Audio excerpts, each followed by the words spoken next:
السلام علیکم دوستو، میں ابرار نمبردار ابرار ڈریگن فروٹ فارم سے آج آپ کو یہ ڈنڈا تھور کے اوپر ڈریگن فروٹ کی پودے کی پابند کاری کرنے کا طریقہ دکھائیں گے۔ یہ مختصری ویڈیو میں انشاءاللہ تعالی آپ کو بتایا جائے گا کہ کس طرح سے آپ ڈریگن فروٹ کی جو کٹنگ ہے نا اس کو ڈنڈا تھور کے اوپر پابند کاری کر سکتے ہیں۔ یہ ہمارے پاس ہے ڈریگن فروٹ کی کٹنگ۔ اس کا یہ ادھر سے حصہ جو ہے نا یہ اس کو کاٹ لیں گے، اوپر سے یہ ہم نے کاٹ کے رکھا ہوا ہے، یہ دیکھ لیں ہل رہا ہے، اس کو یہاں سے کاٹیں گے۔ تو یہاں سے کاٹنے کے بعد یہ دیکھیں آپ کے سامنے آ گیا، اس کو ہم نے نا بلیڈ کی مدد سے کاٹا ہے۔ اگر ٹھیک کٹ جائے تو صحیح ہے، نہیں تو پھر بعد میں اس کو نا ایک جیسا کر لینا ہے آپ نے۔ تو یہ کٹ گیا ہے، اس کو کاٹنے کے بعد ابھی یہ ڈنڈا تھور جو ہے نا اس کو کاٹیں گے۔ جو اگر ٹھیک کٹ جائے تو صحیح ہے، نہیں تو اس کو بھی اپنے بلیڈ کی مدد سے نا بالکل برابر کر لینا ہے کہ یہ ایک جیسا ہو جائے، چاروں طرف سے ایک جیسا ہونا چاہیے۔ تو یہ ہم اس کو بالکل یہ دیکھیں اوپر سے بالکل ایک جیسا کر رہے ہیں کہ یہ اوپر پورا بیٹھ جائے۔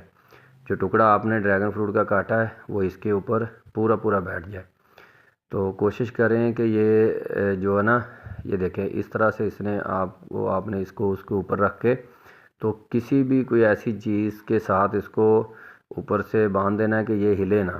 ٹکڑا جو ہے نا یہ 15-20 دن اوپر بالکل جیسے آپ نے رکھا ہے ویسے جمع رہے۔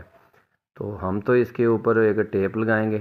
یہ دیکھیں ہم نے اس کو رکھ کے اس کے اوپر دیکھا ہے، یہ ابھی بہترین اوپر سے آ رہا ہے۔ تو مین جو ہے نا اس کے اندر ایک سٹک ہوتی ہے، اس کا جو ہے نا وہ نیچے والی جو سٹک ہے اس کے اوپر بیٹھنا ہوتا ہے۔ تو یہ اس کو بالکل برابر دیکھ کے اوپر آپ نے بٹھانا ہے کہ ان دونوں کا جوائنٹ لگ جائے۔ بعض اوقات یہ ہوتا ہے کہ کٹنگ صحیح نہ ہونا تو وہ سٹک جو ہے نا آپس میں ملتی نہیں ہے۔ تو کوشش کریں کہ یہ جو سائڈ والا گدا ہے یہ ہلکا سا نیچا ہو اور جو سٹک ہے نا وہ ہلکی سی باہر ہو کہ سٹک جو ہے نا آپس میں مل جائے۔ تو یہ اس طرح سے ہم نے اس کو اوپر سے ٹیپ کر دی ہے۔ یہ دیکھیں یہ ٹیپ کر رہے ہیں ہم، ٹیپ کر دیں گے چاروں طرف سے اس کو بہترین طریقے کے ساتھ کہ یہ جو ہے نا اب ہلے نا۔ یہ ہم ابھی آپ کو انشاءاللہ تعالیٰ کر کے دکھائیں گے۔ یہ دونوں شاخوں کو ہم اس کے اوپر ہے نا پابند کاری کریں گے۔ تو یہ ہم ٹیپ لگا رہے ہیں اس طرح سے، یہ دیکھیں بہترین ٹیپ لگ گئی ہے۔ تو بس اس کو کوئی بچہ وغیرہ نہ چھیڑے تو اس کو انشاءاللہ کچھ بھی نہیں ہوتا۔ تو آپ نے اس طرح سے نا اس کو اچھی طرح سے مضبوط کر دینا ہے چاروں طرف سے ٹیپ لگا کے۔ یہ دیکھیں یہ ایک بہترین ہو گیا ہے۔ تو اس کے بعد پھر ابھی دوسرے کو کرتے ہیں کٹنگ۔ یہ جو پودا ہے نا یہ 2 شاخیں ہیں، ڈنڈا تھور کی شاخیں 2 ہیں، تو اس کو ابھی کرتے ہیں 2۔ یہ ابھی ہم نے دوسری لی ہے۔ یاد رکھیں جو ڈریگن فروٹ ہے نا اس کا اپنے اوپر والا سرا جو ہے نا وہ اس طرح لینا ہے کہ یہ دیکھیں جیسے اوپر سے یہ پودے کے اوپر کاٹا ہوا نا تو یہ ڈبل کٹنگ نہ ہوئی ہو۔ تو یہ دیکھیں یہ ہم نے اوپر ٹاپ والا سرا جو ہے نا وہ کاٹ رہے ہیں۔ تو اس طرح سے اس کو یہ اوپر سے کاٹ کے تو پھر جتنا یہ چوڑا ہے اتنا ہی چوڑا جو ہے نا وہ نیچے والا ہونا چاہیے۔ تو تھوڑا بہت کم بھی ہوگا تو وہ چل جاتا ہے، لیکن کوشش کریں کہ اتنا ہی ہو۔ تو یہ تو آپ کو صرف ایک دکھانے کے لیے ویڈیو بنا رہے ہیں کہ آپ کو سمجھ آ جائے کہ کس طرح یہ پابند کاری کرنی ہے۔ یہ دیکھو ہم نے جو جتنا ٹکڑا اس کے اوپر لگانا ہے اتنا ہی ٹکڑا ہم نے یہ کاٹ دیا ہے اوپر سے۔ تو یہ اس طرح رکھ کر اس کو اوپر سے اس کے بھی ہم ٹیپ کر دیں گے۔ تو اس کو پہلے آپ اچھی طرح دیکھ لیں کہ یہ برابر بیٹھ رہا ہے یا نہیں۔ یہ والا جو ہے نا یہ سٹک اس کی سٹک کے اوپر اس طرح بالکل برابر آنی چاہیے۔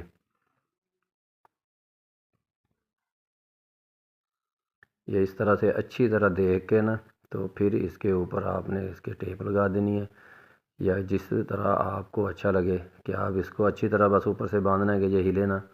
تو ہم نے تو اس کو ٹیپ کی مدد سے بہترین کر دیا ہے۔ تو یہ انشاءاللہ تعالیٰ 10-15 دن میں یہ نیچے جو ہے نا اس کا جوڑ مضبوط ہو جائے گا اور اوپر سے گروتھ کرنی شروع کر دے گا۔ تو یاد رکھیں اگر نیچے سے ڈنڈا تھور اپنی شاخ کو نکالنا شروع کر دیتا ہے نا تو اس کو آپ نے نیچے سے کاٹ دینا ہے، اس شاخ کو آپ نے کاٹ دینا ہے۔